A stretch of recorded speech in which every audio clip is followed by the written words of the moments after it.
حمدا لله تعالى ومصليا للرسول الرؤوف الرحيم أما بعد قال رسول الله صلى الله عليه وسلم خيركم من تعلم القرآن وعلمه صلوا على الحبيب الصلاة والسلام عليك يا سيدي يا رسول الله وعلى آلك وأصحابك يا سيدي يا نبي الله الصلاة والسلام عليك يا سيدي يا شفيع المذنبين وعلى آلك وأصحابك يا سيدي يا خاتم النبيين.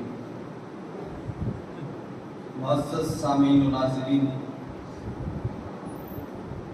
ادارۃ الاسلام انٹرنیشنل پاکستان کی زیر اہتمام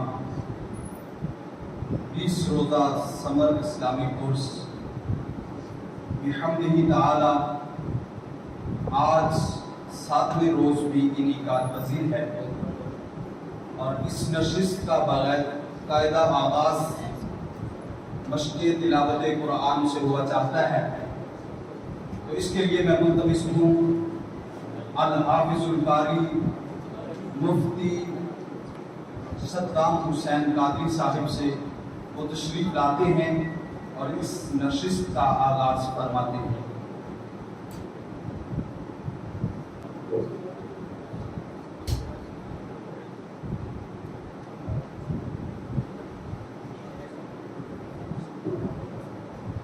بسم اللہ الرحمن الرحیم۔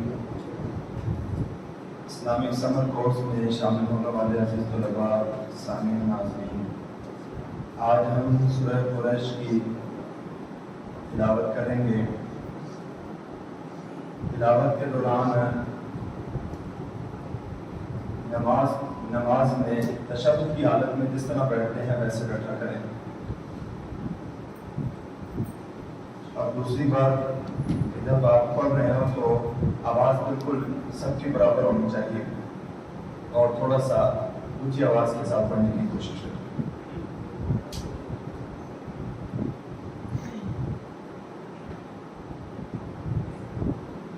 اعوذ باللہ من الشیطان الرجیم۔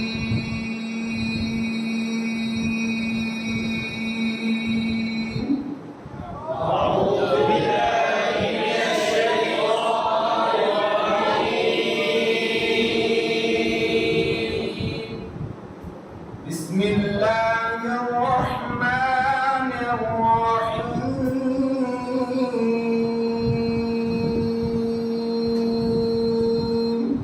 بسم اللہ الرحمن الرحیم۔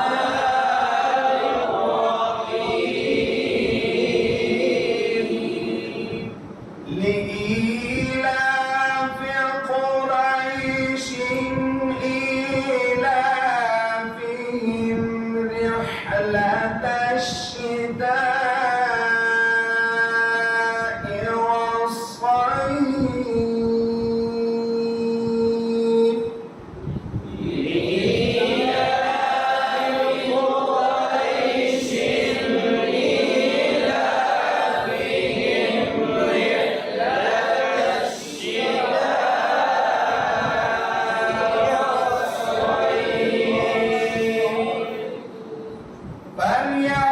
فليعبدوا رب هذا البيت الذي أطعمهم من جوع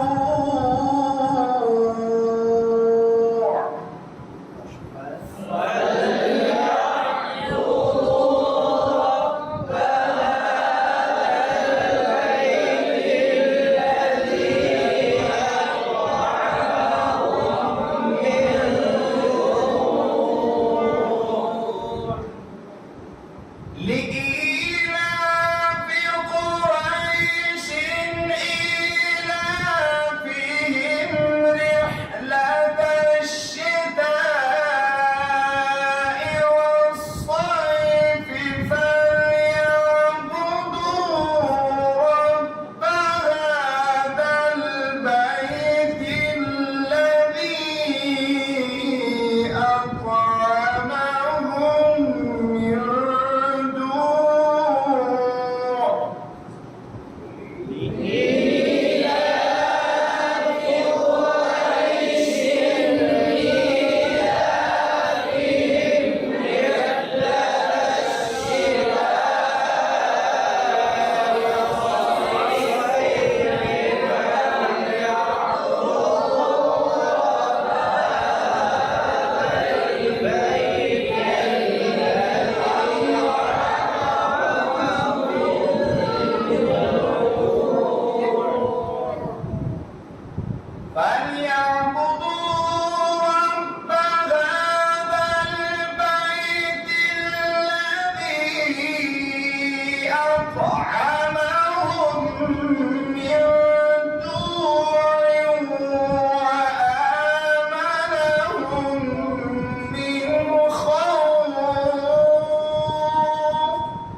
سامعین و ناظرین، بحمدہ تعالی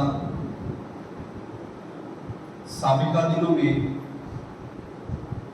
الحمدللہ ہم سیرت رسول اکرم صلی اللہ علیہ وسلم پر لیکچر سنتے آ رہے ہیں، تو اسی روایت کو برقرار رکھتے ہوئے میں ملتمس ہوں ادارۃ الاسلام انٹرنیشنل پاکستان کے متخصص حضرت علامہ مولانا محمد ساجد چشتی صاحب سے وہ تشریف لاتے ہیں اور وہ سیرت رسول اکرم صلی اللہ علیہ وسلم پر لیکچر دیتے ہیں۔ الحمدللہ رب العالمین والعاقبۃ للمتقین والصلاۃ والسلام علی سید الانبیاء والمرسلین وعلی آلہ وصحبہ اجمعین، اما بعد فاعوذ باللہ من الشیطان الرجیم، بسم اللہ الرحمن الرحیم، لقد کان لکم فی رسول اللہ اسوۃ حسنہ، صدق اللہ العلی العظیم، صلوا علی الحبیب، السلام علیکم یا سیدی یا رسول اللہ وعلی آلہ واصحابہ یا سیدی یا حبیب اللہ۔ گزشتہ دن ہم نے جو آخری بات سنی وہ یہ تھی کہ آقا کریم صلی اللہ علیہ وآلہ وسلم جب پہلے سفر پر روانہ ہوئے تھے تو وہ حائرہ راہب نے آپ کو دیکھا، نبوت کی صفات کو جانا، تو آپ کے چچا جناب ابو طالب سے کہا کہ آپ ان کو آگے لے کر نہ جائیں کہ کہیں یہود ان کو نقصان نہ پہنچا دیں۔ آپ کے چچا نے وہاں سے آپ کو قافلے کی صورت میں واپس روانہ فرما دیا۔ پھر دوسرا سفر حضور علیہ السلام فرمانے سے پہلے ابو طالب کے پاس ہی تھے کہ مکہ کے اندر قحط سالی پڑی، لوگ ابو طالب کے پاس آئے بارش کی دعا کروانے کے لیے۔ جناب ابو طالب نے نبی اکرم صلی اللہ علیہ وآلہ وسلم کو اپنے ساتھ لیا، کعبہ میں داخل ہوئے، حضور علیہ السلام کو کعبے کی دیوار کے ساتھ بٹھا دیتے ہیں، اس حال میں کہ حضور کی پشت مبارک کعبے کی دیوار کے ساتھ لگی ہوئی ہے۔ خود دعا میں مصروف ہوئے، ابھی دعا جاری تھی کہ آقا کریم صلی اللہ علیہ وآلہ وسلم آپ اپنے ہاتھ کی انگلی سے آسمان کی طرف اشارہ کرتے ہیں۔ حالانکہ اس وقت آسمان پر نہ بادل تھے نہ بادلوں کا تصور تھا۔ جیسے ہی نبی اکرم صلی اللہ علیہ وآلہ وسلم اپنی انگلی کا اشارہ فرماتے ہیں، فوراً بادل بھی آتے ہیں اور بارش بھی برستی ہے۔ اس وقت جب حضور علیہ السلام کی یہ کمال دیکھا تو آپ کے چچا جناب ابو طالب نے حضور کی شان میں بہت سارے اشعار بولے۔ ان اشعار میں سے ایک یہ شعر بھی تھا کہ وہ ابیض یستسقى الغمام بوجهه، یعنی حضور علیہ السلام ایسے خوبصورت رنگ والے، گورے رنگ والے جن کے چہرے کی برکت سے بادلوں سے بارش طلب کی جاتی ہے۔ پھر دوسرا سفر جب آپ نے ملک شام کی طرف کیا، اس وقت تقریباً آپ کی عمر 25 سال تھی۔ اس عمر میں آپ نے حضرت خدیجہ الکبریٰ رضی اللہ تعالی عنہا آپ کا سامان لے کر شام کی طرف روانہ ہوئے۔ روانہ ہونے سے پہلے جو کیفیت تھی، آپ کی چچا جناب ابو طالب کہتے ہیں کہ اے میرے بھتیجے، گھر کے حالات بڑے سخت ہیں، اناج کم ہے، آپ تجارت کریں، چونکہ حضرت خدیجہ الکبریٰ کا ساز و سامان ملک شام کی طرف جاتا ہے، آپ ان کے پاس جائیں، انہیں کہیں وہ آپ کو سامان دے دیں گی۔ دوسری طرف حضرت خدیجہ الکبریٰ رضی اللہ تعالی عنہا کو جب پتہ چلا، انہوں نے اپنے لیے اس بات کو اعزاز جانا، خود ہی رسول اللہ کی طرف پیغام بھیجا، آپ اگر میرا سامان لے کر ملک شام کی طرف روانہ ہوں تو یہ میرے لیے اعزاز کی بات ہے۔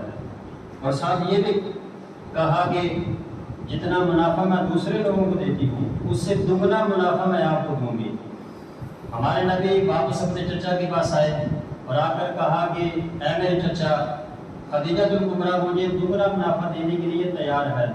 تو آپ کے چچا نے کہا کہ اے میرے محمد، یہ ہے وہ رزق جو اللہ نے کھینچ کر آپ کی طرف متوجہ کر دیا، آپ کی طرف رزق کو پھیر دیا۔ اب نبی علیہ السلام اس قافلے کو، سامان کو لے کر ملک شام کی طرف روانہ ہوئے۔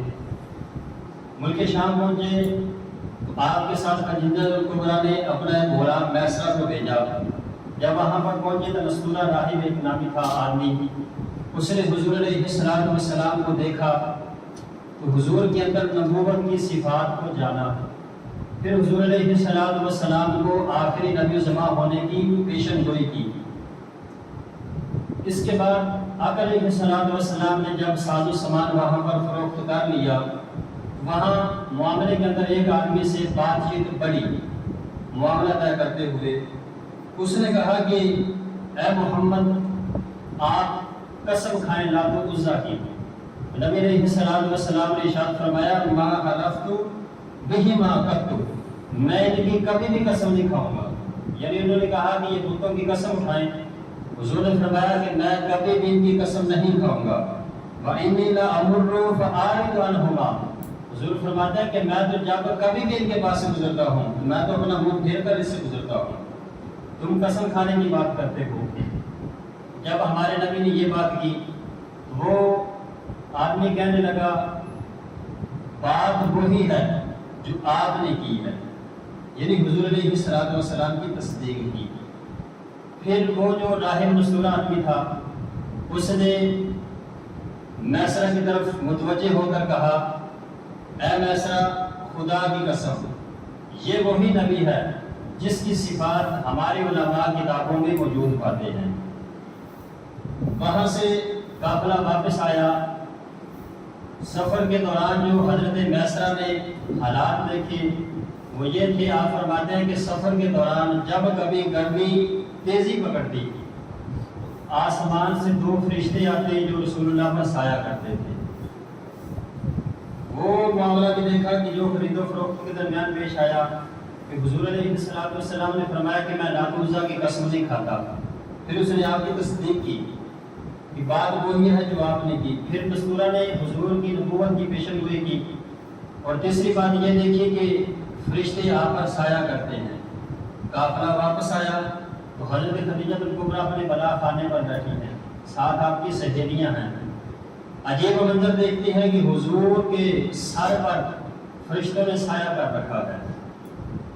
حضور علیہ السلام اس کے پاس پہنچے، میسرہ نے ساری باتیں بتائیں تو حضرت خدیجہ الکبریٰ کی حیرت میں اور اضافہ ہوا کہ پہلے بھی دل مطمئن ہو چکا تھا، لیکن جب میسرہ کی زبانی باتیں سنی، راہب نے جو پیشن گوئی کی اور معاملے کے اندر جو آدمی نے کہا کہ لات و عزیٰ کی قسم کھائیں، پھر بادلوں کا سایہ کرنا، اس نے حضرت خدیجہ الکبریٰ کی حیرت میں مزید اضافہ کر دیا۔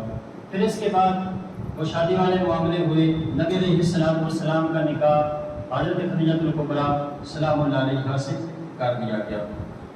اب دیکھیے تاجر کی جو خوبی ہوتی ہے، حضور علیہ السلام کا حیثیت تاجر بھی تھے۔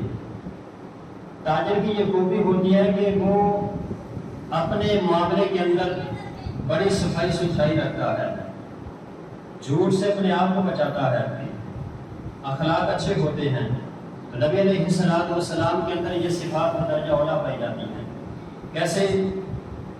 حضرت قیس رضی اللہ تعالیٰ عنہ فرماتے ہیں کہ زمانہ جاہلیت کے اندر میں نبی علیہ السلام کا شریک سفر رہا، آپ میرے بہترین شریک سفر رہے۔ میں نے حضور علیہ السلام کو کبھی بھی لڑتے جھگڑتے نہیں دیکھا، بحث مباحثہ کبھی کرتے ہوئے نہیں دیکھا، اور حضور علیہ السلام جس سے وعدہ فرما لیتے اس کو جب تک پورا نہ فرماتے اپنی جگہ سے آگے نہ بڑھتے۔ جیسا کہ حضرت عبداللہ رضی اللہ تعالیٰ فرماتے ہیں کہ زمانہ جاہلیت کے اندر میں نے رسول اللہ صلی اللہ علیہ وآلہ وسلم سے ایک چیز پر خرید و فروخت کی، کچھ پیسے میں نے رسول اللہ کو ادا کرنے تھے، میں نے وعدہ کیا کہ میں کل اسی جگہ پر آ کر آپ کو پیسے ادا کروں گا۔ تو وہ حضرت عبداللہ رضی اللہ تعالیٰ جب گھر گئے، بات بھول گئے، دوسرے دن آنا تھا، نہ اس مقام پر پہنچ سکے، 3 دن گزر گئے۔ 3 دن کے بعد خیال آیا کہ میں نے تو محمد بن عبداللہ صلی اللہ علیہ وآلہ وسلم سے وعدہ کیا تھا، پیسے اس مقام پر آ کر دوں گا۔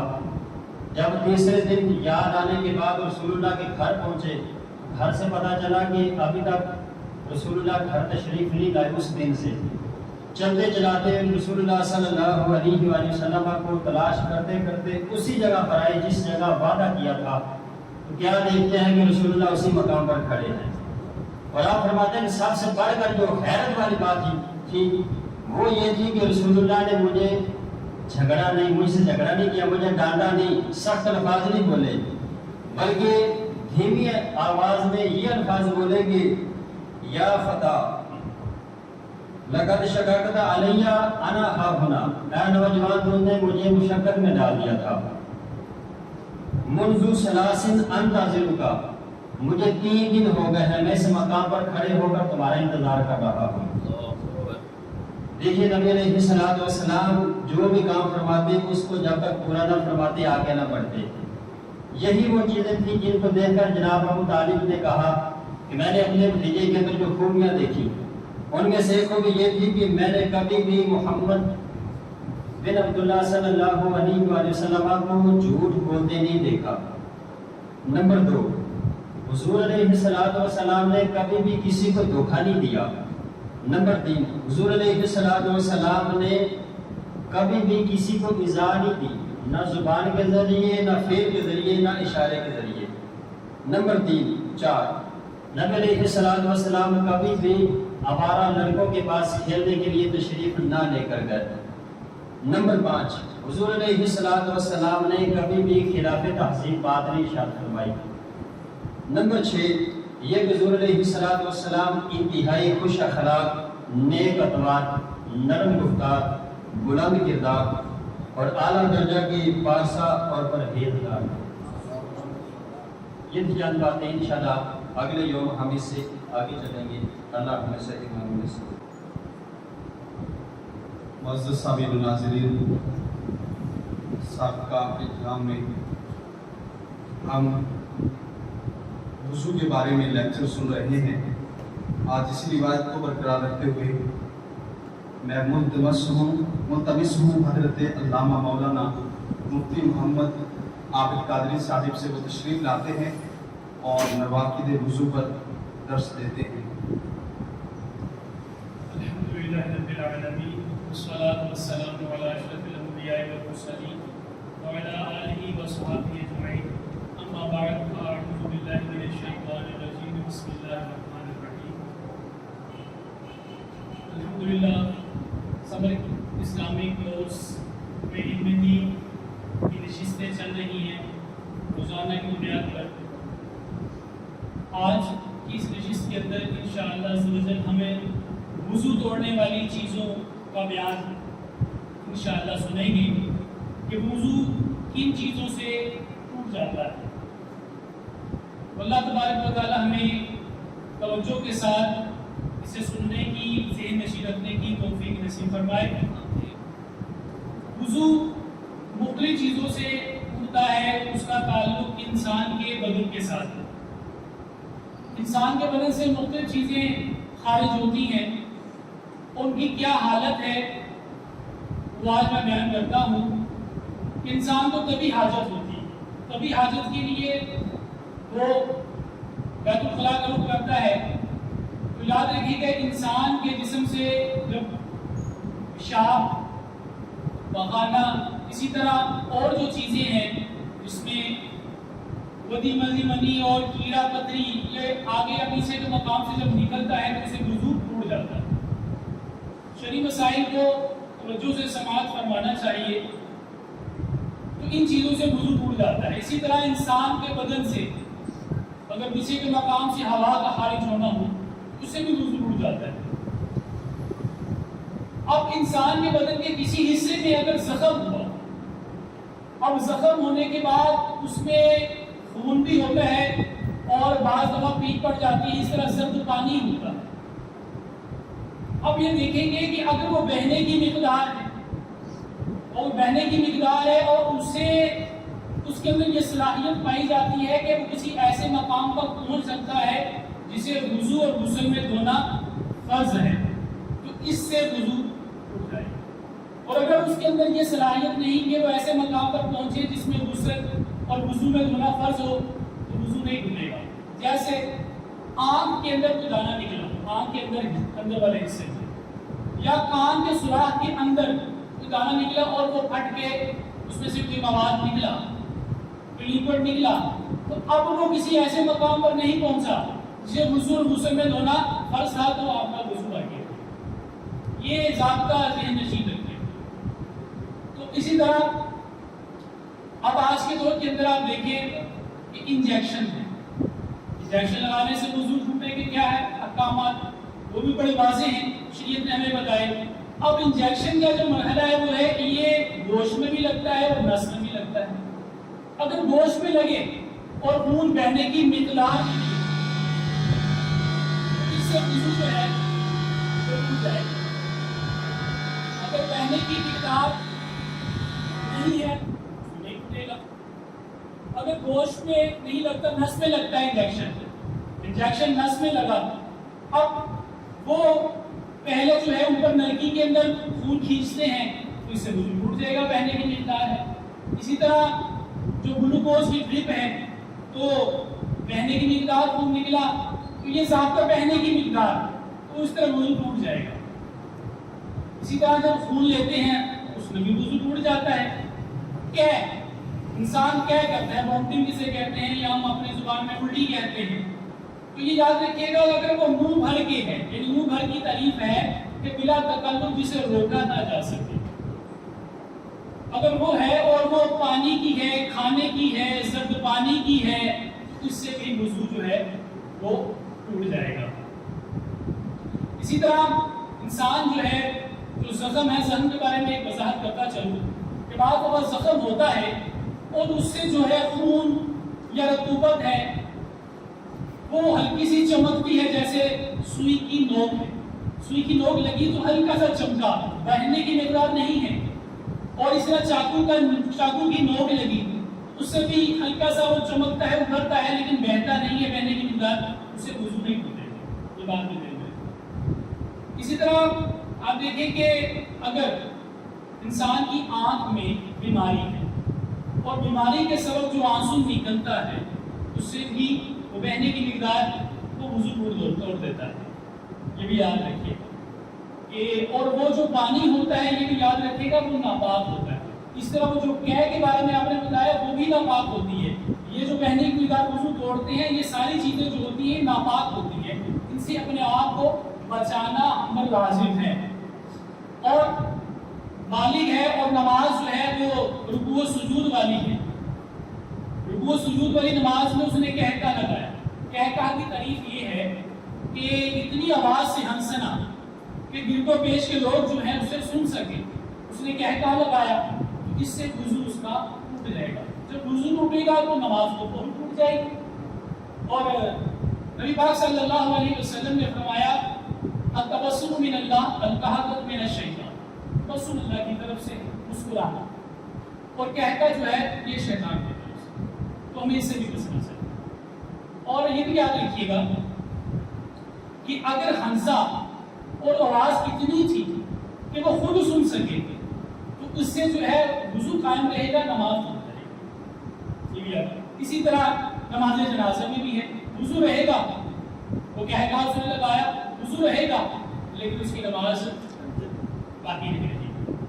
تو یہ کچھ نواقض وضو کے حوالے سے مسائل تھے۔ اللہ تبارک و تعالیٰ ہمیں اسے یاد رکھنے کی، اس پر عمل کرنے کی توفیق نصیب فرمائے۔ آمین۔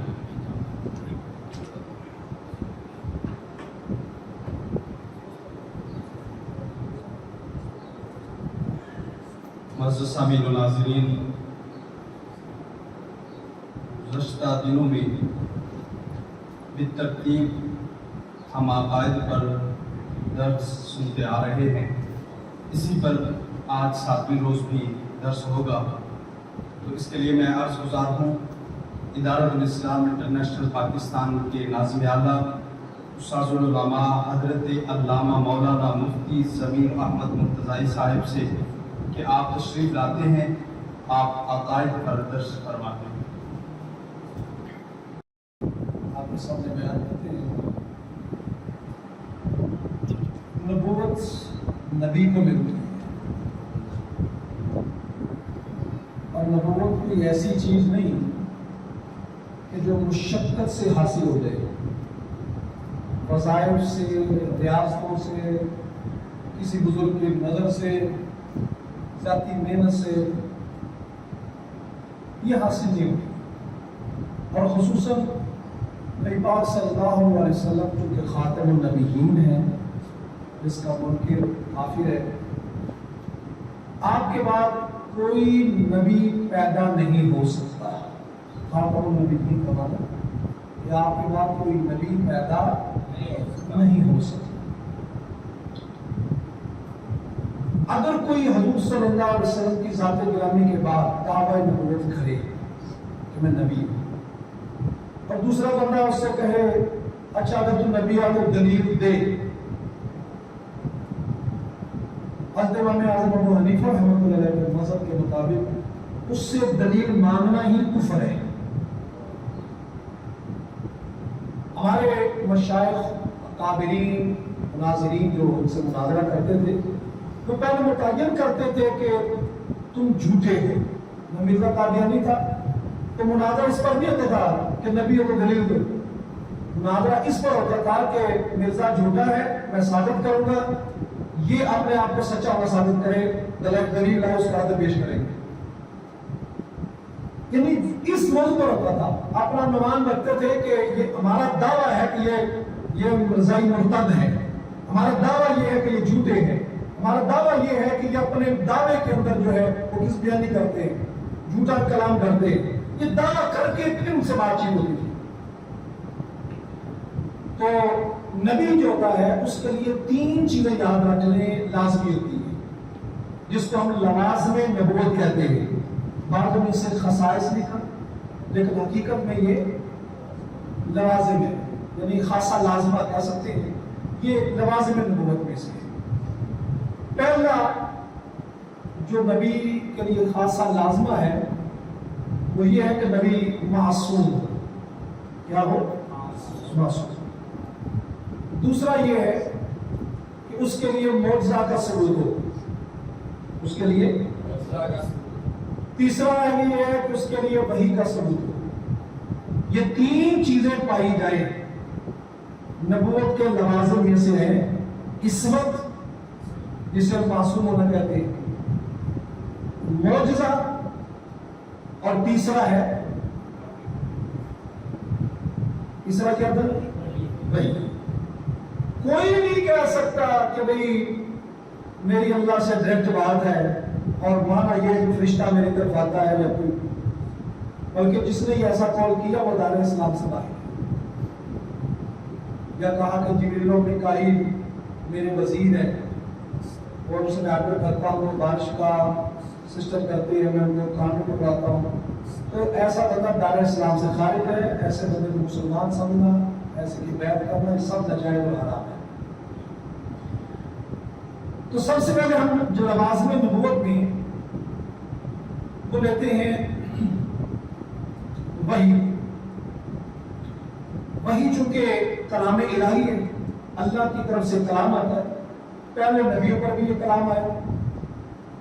کل صحیفے اور کتابیں جو ہیں 104 ہیں، 100 صحیفے 4 کتابیں۔ صحیفہ مانا پمفلٹ، چھوٹا رسالہ ٹائپ ہوتا وہ دیے۔ اور نبی اور رسول میں ایک فرق کیا جاتا ہے کہ نبی کہتے ہیں کہ ایسا انسان، وہ انسان باعث اللہ تعالی، نبی ایسے انسان کو کہا جاتا ہے کہ اللہ رب العزت جسے احکام کی تبلیغ کے لیے بھیجتا ہے۔ نبی ایسا انسان جسے اللہ رب العزت احکام کی تبلیغ کے لیے بھیجتا ہے۔ اب دو صورتیں کہ صرف تبلیغ ہی ہے یا ساتھ نئی شریعت لے کر آیا ہے۔ اگر تبلیغ ہی ہو تو وہ نبی ہے، اور اگر ساتھ نئی شریعت لایا ہو، کتاب ہو یا نہ ہو، صحیفہ ہو یا نہ ہو، نئی شریعت لے کر آیا ہے، چاہے ایک حکم ہی کیوں نہ بدلا ہو، تو وہ رسول ہے۔ 1,34,000 انبیاء تشریف لائے۔ ہم کم و بیش کا لفظ بول دیتے ہیں کہ روایات اس کے علاوہ بھی ہیں، تو 1,24,000 انبیاء رسول تشریف لائے۔ ان میں سے 313 رسول ہیں، اور 313 میں سے مختلف روایات کے مطابق 12، 5 یا 4 اولو العزم رسول ہیں۔ حضرت سیدنا ابراہیم علیہ السلام، حضرت سیدنا موسیٰ کلیم اللہ، حضرت سیدنا عیسیٰ روح اللہ، اور ہمارے آقا کریم صلی اللہ علیہ وسلم۔ اگر 5 مانے تو سیدنا نوح علیہ السلام بھی شامل ہوں گے۔ اسی ترتیب سے ان میں اولو العزم رسولوں میں سب سے اعلیٰ جو رسول ہے وہ ہمارے آقا کریم صلی اللہ علیہ وسلم ہے، اور ہم ان کا تو انسان جس کو اللہ رب العزت انسان کا لفظ آیا، یعنی بشر، نبی کے لیے ضروری ہے کہ وہ انسان بشر، جن نبی نہیں ہو۔ پھر وہ یہ نہیں کہ بھی ادھر بھی نبی ہے تو 7 زمینوں میں ہر ایک جگہ علیحدہ نبی ہے، ایسی بات نہیں۔ نبی ایک ہی ہے، اور اس کی نظیر، اس کی مثال محال ہے۔ خاتم النبیین ایک ہی ہے، آخر زمان پیغمبر آقا کریم صلی اللہ علیہ وسلم ہے۔ یہاں بعض دوستوں کے ذہن میں ایک اشکال آ جاتا ہے کہ جب ہم کہتے ہیں حضور کے بعد نبی نہیں آئے گا، تو کہتے ہیں کہ حضرت عیسیٰ علیہ السلام تو آئیں گے۔ اس کا جواب یاد رکھیں، وہ حضور کے بعد پیدا نہیں ہو رہے، نازل ہو رہے، چوتھے آسمان پر آج بھی زندہ موجود ہے۔ ایک تو زندہ ہے، دوسرا موجود ہے۔ آپ کو نہ سلی دی گئی، نہ آپ فوت ہوئے۔ عیسائیوں کا عقیدہ یہ ہے کہ عیسیٰ علیہ السلام کو سلی دی گئی، جو صلیب کا نشان لگاتے ہیں۔ مرزائیوں اور قادیانیوں کا عقیدہ یہ ہے کہ عیسیٰ علیہ السلام فوت ہو گئے۔ ہم مسلمانوں کا عقیدہ یہ ہے کہ حضرت عیسیٰ علیہ السلام آج بھی چوتھے آسمان پر زندہ ہے، اور چوتھے آسمان سے بھی جو دمشق کی جامع مسجد ہے، وہاں پر فجر کے وقت تشریف لائیں گے، جب حضرت امام محمد بن عبداللہ مہدی رضی اللہ تعالیٰ عنہما ان کا ظہور ہو چکا ہوگا۔ وہ مصلی پر ہوں گے، اذان فجر ہو چکی ہوگی، دمشق کی جامع مسجد میں منار سے عیسیٰ علیہ السلام اترتے آئیں گے، اور سنتے ادا کرنے کے بعد امام مہدی آپ کو کہیں گے کہ جماعت کرائیں، آپ امام مہدی کو کہیں گے کہ جماعت کرائیں۔ حضرت عیسیٰ علیہ السلام کہیں گے تکبیر ہوگی ہے، تو جماعت وہی کراتا ہے جو جس کے لیے تکبیر کہی جائے۔ تو حضرت عیسیٰ علیہ السلام مقتدی ہوں گے، اور حضور کے خاندان میں سے حضرت امام محمد مہدی وہ نبی کے امام ہوں گے۔ جس کا مطلب ہے کہ آپ نبی بن کر نہیں آئے، ورنہ نبی کی موجودگی میں تکبیر اولیٰ کے وقت ایسا ہوتا نہیں ہے کہ تکبیر اولیٰ کے وقت نبی کی موجودگی میں کوئی ہے جماعت کرائے۔ آقا کریم صلی اللہ علیہ وسلم کی امتی کے پیچھے عیسیٰ علیہ السلام نماز ادا کریں گے، نبی بن کر نہیں آئیں گے، امتی بن کر آئیں گے، اور پھر پیدا نہیں ہوں گے، نازل ہوں گے۔ اور خاتم النبیین ہمارا ہے آخری نبی، کہ آپ کے بعد کوئی نبی امتی نہیں، کوئی نبی پیدا نہیں ہوگا۔ تو وہی آقا کریم صلی اللہ علیہ وسلم پر یہ اترنے والا کلام ہے، اب اس کلام کے آگے تشریح کے بھی اللہ رب العزت کا یہ کلام وحی کی صورت میں جو ہمیں ملا ہے، یہ آقا کریم صلی اللہ علیہ وسلم پر وحی نازل ہوئی. ایک تو وحی کی کتنی صورتیں ہوتی ہیں، اور دوسرا کہ آقا کریم صلی اللہ علیہ وسلم پر جو وحی اتری ہے کلام الہی ہے. تو پہلے کلام الہی میں اور آج قرآن مجید ہے، اس کے کلام الہی میں کیا فرق ہے، اس کو انشاءاللہ تعالیٰ میں درس کر بیان کریں گے. جزاک اللہ خیر. اللهم صل على سيدنا محمد وعملا متقبلا ورزقا حلالا طيبا واسعا وشفاء من كل داء. یا الہی اپنے پیارے حبیب نبی صلی اللہ علیہ وسلم سے ہم تمام احباب کی نیک دلی حالات میں فرما. جتنے بھی احباب حاضر ہیں، تشریف لاتے ہیں، عوامل ہیں، میرے مولا سب کے معاملات میں ثانیہ فرما. دینی دنیاوی روحانی ہر قسم کی پریشانیوں سے نجات فرما. اور یا الہی جن کے پاس نرینہ اولاد نہیں، انہیں نیک صالح نرینہ اولاد عطا فرما. رب اغفر وارحم وانت خیر الراحمین. صلی اللہ علیہ وسلم.